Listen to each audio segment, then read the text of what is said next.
This episode of The Third Sector is being made possible through the support of Civic Hall Performing Arts Center, where tickets for individual shows for the 2019-2020 Proudly Presenting Series are now available. This season's performances include the fabulous Equinox Orchestra and Ronnie Millsap. Get more information online at civichall.com.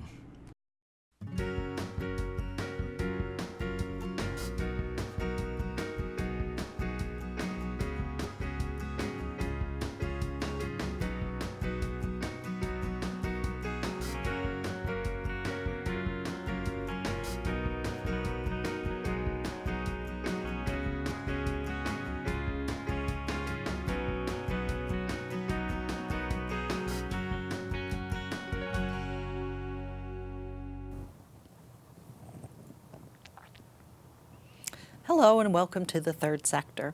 In our society, there are three sectors: the public, the private, and the nonprofit. It's that third sector, the nonprofits, that we're here to talk about today. My first guest is here representing the American Cancer Society. Welcome, Chelsea. Hi, Rachel. Thank you for having me. Well, thanks for being here. Yes. I think we forget sometimes that we have a local presence of the American Cancer Society in our community. So please tell the folks what your role is with the American Cancer Society and about your presence in the community. Of course.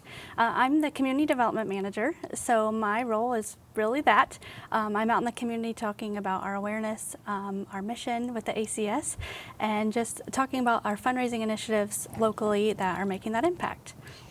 So tell us about some of the fundraisers that you do here. I know there's one that's really popular that everyone's going to know about, but there's some others that you're doing, and then I know you've got a new one that you want to talk about. So the big one that you're speaking of is our local Relay for Life of Wayne County. Several counties have their own relay, but with Wayne County, that's been something very true to our mission with the fighting here in Wayne County that we have. A new program that you're mentioning is our Colors of Cancer.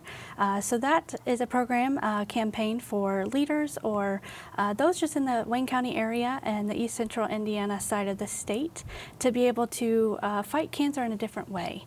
So for that program, we are asking leaders to take the month of September to wear a color of their choice to represent awareness, in addition to fundraising to support the mission. So if folks out there are interested in this new program, how can they get information about it? And go ahead and explain to us a little more about it. Yeah, so with our Colors of Cancer or even Relay for Life, I'll be the representative that they can reach. They can call us at our NCIC number, which is available 24/7, and they'll reroute you to me. So we're always able to be reached and in multiple ways. Our Relay for Life website, Colors of Cancer website, and I can always provide my information as well. But with that, really that program is just a way, again, for volunteers to look at new revenues that maybe fit their lifestyle a little bit better. Maybe Relay for Life, walking around the track is not their cup of tea, but maybe Colors of Cancer is. So we've got some people on board already that are interested in maybe a specific type of cancer, so they'll be able to wear that color every day through the month of September. Maybe it's a bow tie, maybe I've seen someone do their toenails painted for that color just to have a small piece of that awareness. So it's whatever fits in your lifestyle. And then with that, you're bringing that awareness to just have a voice and be that voice for that cancer that really just touched you in maybe a different way than maybe other people have even heard about. So just gives you a voice and face to be that representation. And then along with that, we do the fundraising. And again, that is no specific ways on how to do that. It's really for that individual to see what fits for them.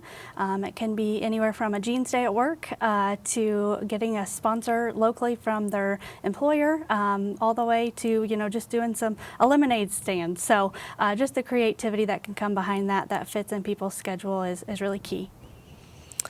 I was surprised when you and I were looking at the literature a few weeks back how many different types of cancer and the ribbons and the colors that are associated with them. I think we're all very familiar with pink for breast cancer and starting to see some more familiarity with prostate cancer and some of the other colors. But this really is a way to, as you said, have a voice and say, my life has been touched by cancer and I want to help get rid of this. Yes. This is a horrible disease. And if we can have a small voice in it, why not do that? Yeah. I know our Kiwanis Club Yes. has said they want to be an ambassador for children's cancer. Yes.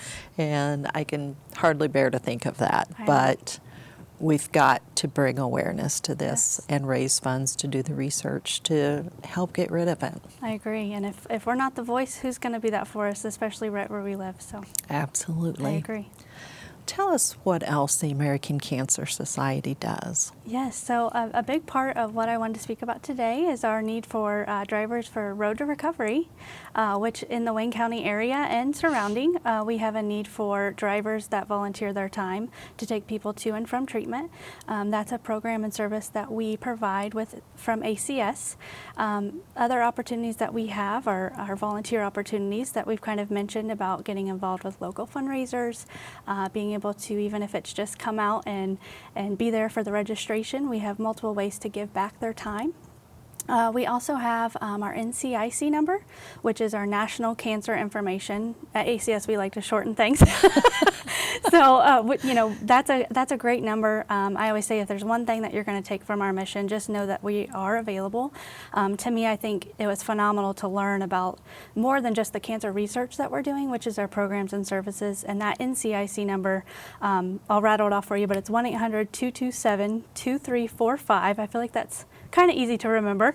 But with that, that number is available 24/7, 365. Maybe you're just looking for a listening ear, maybe one of our resources, looking to get a ride to treatment.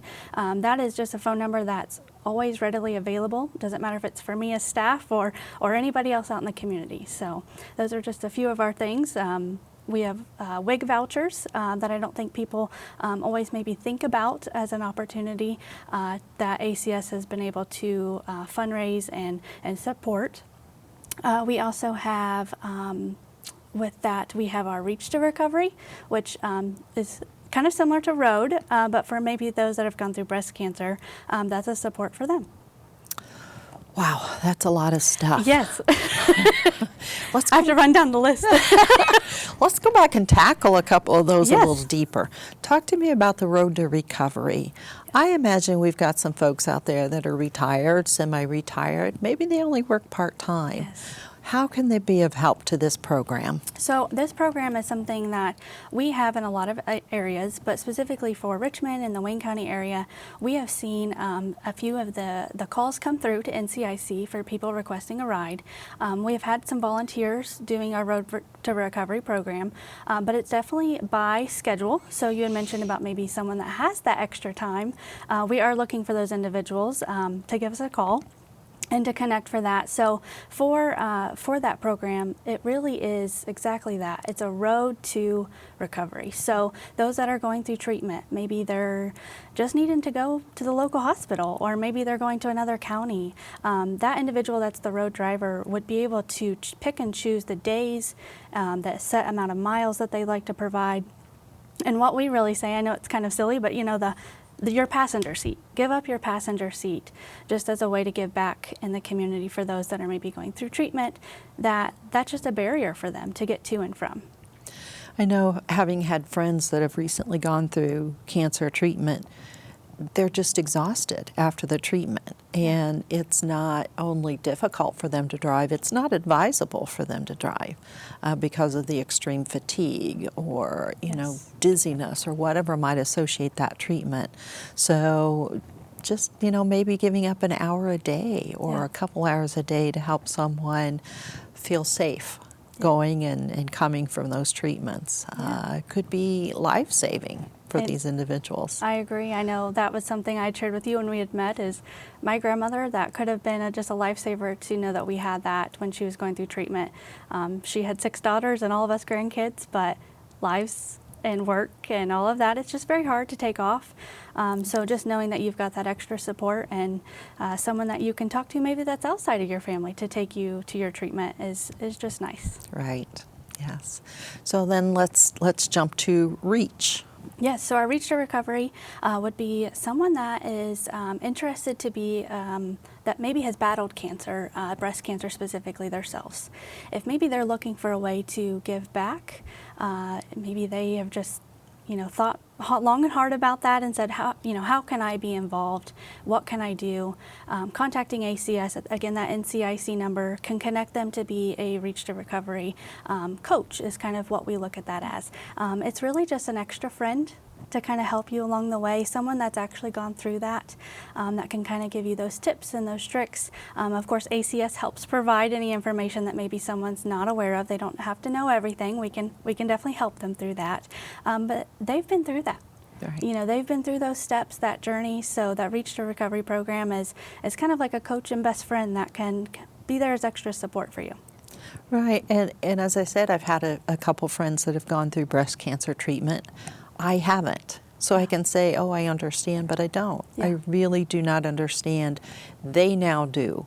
So they Yes. can talk to someone going through it on an entirely different level. And they Yes. can say, here's what's coming next. Be ready for this, Yeah. or I understand. And it would be entirely different to talk to someone like that, I would think. Yes. So what a neat program. Yes, I Nice think to that- have that. It's nice to know that that's out there as another resource. So I appreciate you Absolutely. shining light on that. Yes. Let's talk a little bit about the NCIC Yes. phone number. If there are people out there that are thinking, I'm a really compassionate person, I would like to be on the other end of that phone call. Do they have to have any special training or Well, skills? part of that, with being on the other side of that, is they are staff of ACS. Okay. So that is more as a staff level, but with that they are trained. I'm not even joking when I say I call them. There's been times where I get stuck on some questions, or maybe I'm just looking for, it's just even support for all in general. So maybe I'm looking for support on how to get registered for a local event and I may be having issues. Even as staff, will give them a call. So they're kind of the know-all be-all. So not a volunteer opportunity. Not a volunteer opportunity. Good. I'm no. glad I asked. No, Get yes. that straight. I appreciate So. you clarifying. Chelsea, we've got about 2 minutes. So what do we need to tell folks out there about American Cancer Society that we haven't covered? I think just honing in on the fact of our mission and knowing that we've been around, 106 years. We were founded in 1913. So to know that an organization like that has been around that many years, the difference that we've made just in that amount of time, and really I feel like more, because it seems like ACS has been a known company and organization for many years, but just thinking back at that and knowing the 2.6 million lives that we've saved just in that time, just phenomenal. And just knowing that the work that people are doing, and the volunteer hours that they're giving is just making a difference. And that's exactly what we need to let people in the community know, is the need for that, especially our Road to Recovery driver volunteer opportunities to get that up and going. Absolutely. So if you're out there and you're thinking, I've got an hour, I've got a couple hours a week, maybe a couple hours a month, Yes. we'll have the phone number up on the screen, and call and volunteer your time and make a difference in somebody's life. Yep, we'll get you all set up and help you through the way. So Super. Thanks for being here with us Thank you. today and shedding some more light on the American Cancer Society. yes, thank you. We'll be right back with more of the Third Sector.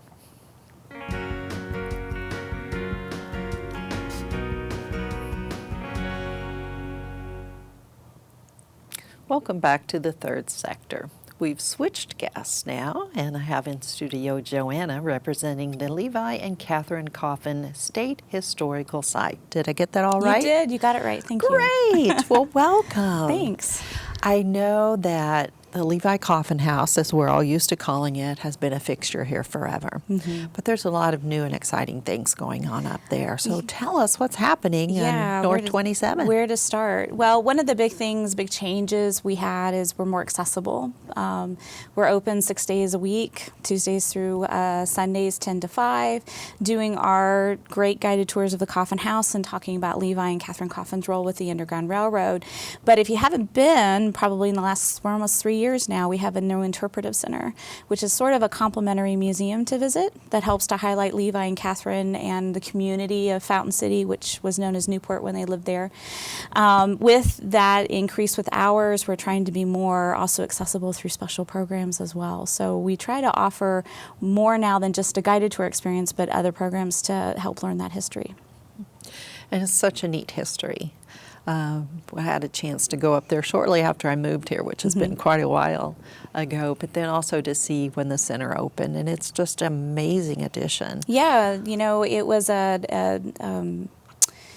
a project between our friends group, the Levi Coffin House Association, the Indiana State Museum and Historic Sites, which is our museum system that we're part of now, and many community members helping to fundraise for that. And we took a historic building, something that would have been next door when Levi and Catharine lived in the town, and converted it into what it is now. So on top of the museum, we just needed some of those kind of things that people expect to see, like public restrooms and water fountains, those things that people hope to have use of when they come to a public site, and but also a gift shop, and as I said, we'll use that space for programming as well.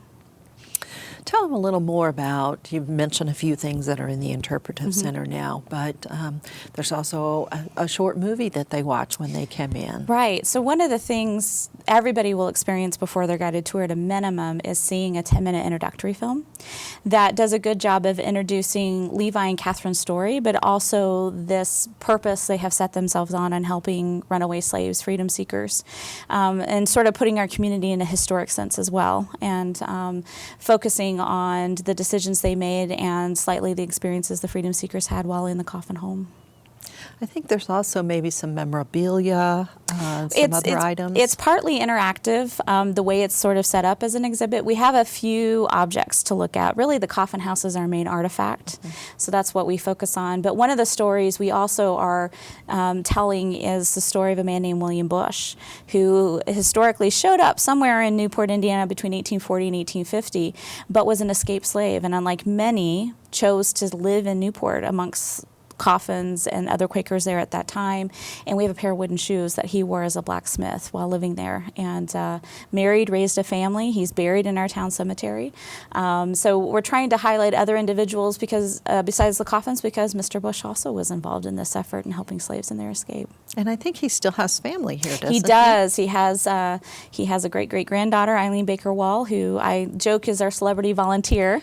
But Eileen is very involved in the community, and she's been doing tours now for over 10 years at our site, and getting a tour from her perspective, from someone who grew up in that community, telling how she learned about her great-grandfather's story, she can add a certain element to that experience that some of us as guides wouldn't be able to do. That's amazing. How many folks go through the center in a year? We're seeing an average now of close to 10,000. About a third of that is going to be school students. And so pretty much every school system within Wayne County and surrounding counties come to visit us once a year. Mainly the 3rd and 4th graders, but we're looking to see that change to more 8th graders, and high schoolers are starting to come and visit more so than in the past. We're seeing also a range of people from around the country that make a point to stop and visit us. And it's kind of interesting that I feel that they see us as an authority on that topic and are making an effort to stop here in Wayne County to learn about it. And those of us who live here, I think we forget about what a gem that is, and the rich and deep history that little tiny house has connected to it. It's easy to take for granted what's in your own backyard, but we encourage you to come visit. Or if you have family or friends who come from out of town, you're thinking of something to do, just remember we're open 6 days a week and pretty easy to see.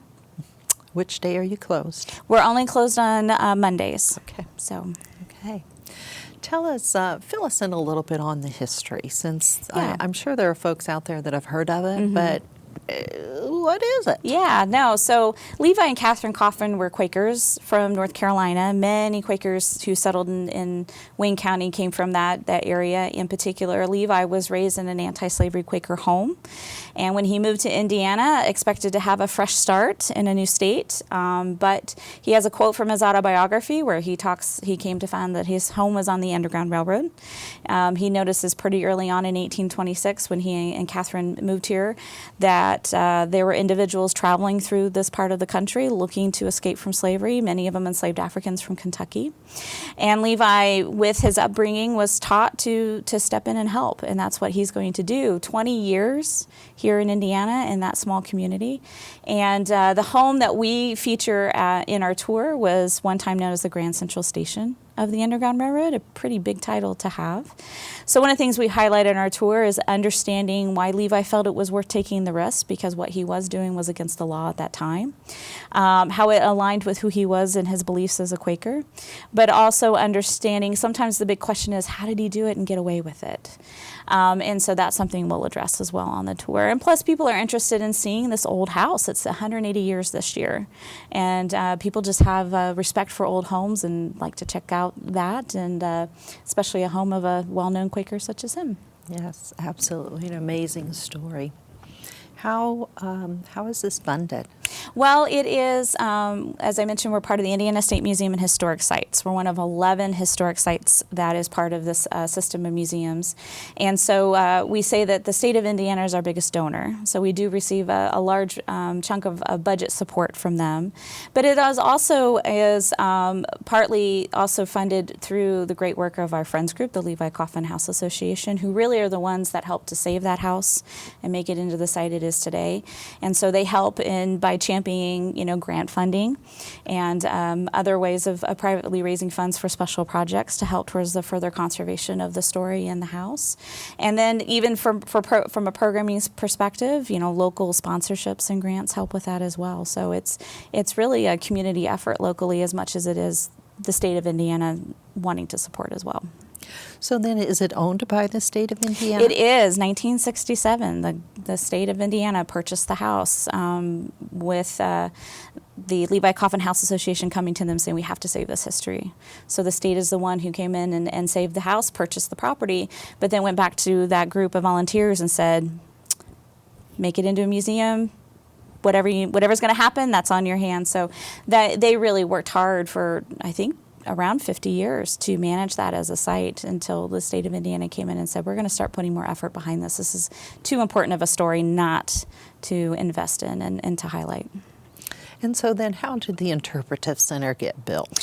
The Interpretive Center actually was first a dream of the Friends Group. So they were actually ones that purchased the property right next door with the hope of making that visitor center. And I'm thinking it probably by the time it finally got accomplished was a 20-year project. So, but again, that was with working with the state of Indiana, who then said, yes, we have to help you do this and we have to make this possible. And so we had both funding found on the national level. The National Endowment for the Humanities was a big help in helping to fund the exhibit side of things. The state of Indiana chipping in some money, but we also did a large capital campaign here in Wayne County, and we had so many families and supporters come in and help with that as well.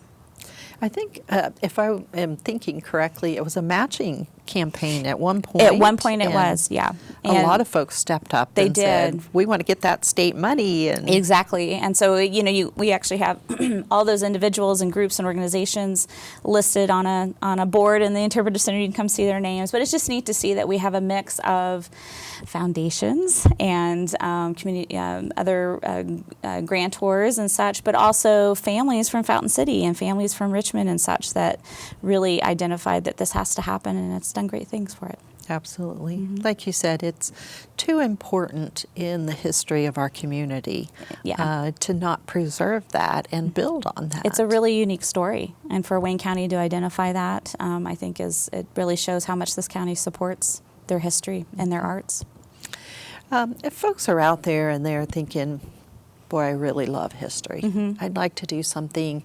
Don't have a lot of money, but I'd like to do something to help with this. Yeah. Are there volunteer opportunities? There definitely are. One of the ways I can do my job on a daily basis is the work that I do with volunteers. The Levi Coffin House Association are still very involved, both as a friends group in fundraising, but also in providing volunteer support. And over the past couple of years, we've seen a few new volunteers come in. Excited to see, again, the changes that have happened and wanted to get involved. So if you love history, we have a position where you can learn our tour and help our guests experience the story and this history and take them through the house. If you're not quite wanting to jump in there yet, we actually have a host position for the Interpretive Center. So if you're more of the type that likes to greet people, welcome them, maybe help sell a ticket, show them our film, those kinds of things can be very helpful to us as well. So you don't necessarily have to have a good memory. 'Cause, No. Mine's not so good anymore. But it sounds like there's several ways that you can be involved and be helpful. There are, and as we continue to develop our programming, if you're more of the kind that likes to work one-on-one with children and doing those type of programs, I would keep an eye out for those volunteers to volunteer in the future with something with that for us. Yeah. A question came to mind as you were talking about the Interpretive Center. I know when I visited just the little house, it was a little hard to get around, but now with this Interpretive Center, it's more ADA accessible. Correct. So yeah, one of the challenges when you have a historic house on the I think National Registry of Historic Places and such is it's difficult to make ADA compliant. We'd really have to destroy the history of the house to kind of make that happen. So in order to make it more accessible, the Interpretive Center is ADA compliant with an elevator, wheelchair ramps, and easy accessible exits in and out of the building. Our goal, hopefully in the very near future, is to make the house more accessible for those individuals as well, is to offer a digital tour, meaning you could sit with an iPad, maybe in the house or in the Interpretive Center, and then myself or a guide would be doing a special tour using a cell phone. Then we're just connected over Wi-Fi. So it still allows you to experience the house. Maybe not physically in there, but you're not going to miss any part of the tour. Well, just being able to get into the Interpretive Center is just an amazing experience. Good. And so that's really a great addition. So we've got about a minute left. Okay. What do we need to cover that we haven't told them about the Levi Coffin House? Well, I mentioned that we're doing programming. We are kind of easing into what that can be for our site. So I would just say, keep an eye out on community calendars of anything upcoming. In October 19th, we're hosting a program called Courageous Conversations. And we're hosting a woman named Kelly Nowacki, a small business owner in Indianapolis, who is focusing her business's mission to help women who are victims of human trafficking here in Indiana. So looking at sort of a more modern impact of slavery within our own backyard. So we're doing things for children, we're doing things for adults, we've done documentary showings and such. So if you want to stay involved, programming is a good way of doing that and showing support as well. Excellent. Yeah. Well, thank you for being with us today. And like I said, we know it's there. We forget to go sometimes. So thanks for sharing with us this story. And all the information will be on the screen so folks can volunteer and find out the hours and come and visit. That's wonderful. Thank you. You're welcome. And thank you for joining us today for the Third Sector.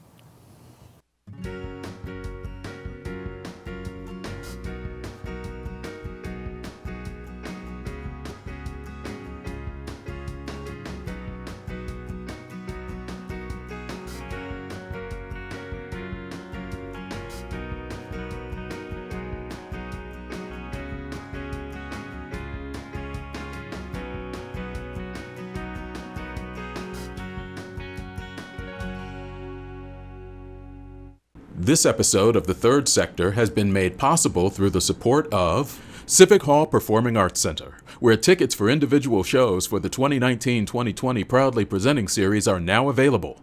This season's performances include the fabulous Equinox Orchestra and Ronnie Millsap. Get more information online at civichall.com.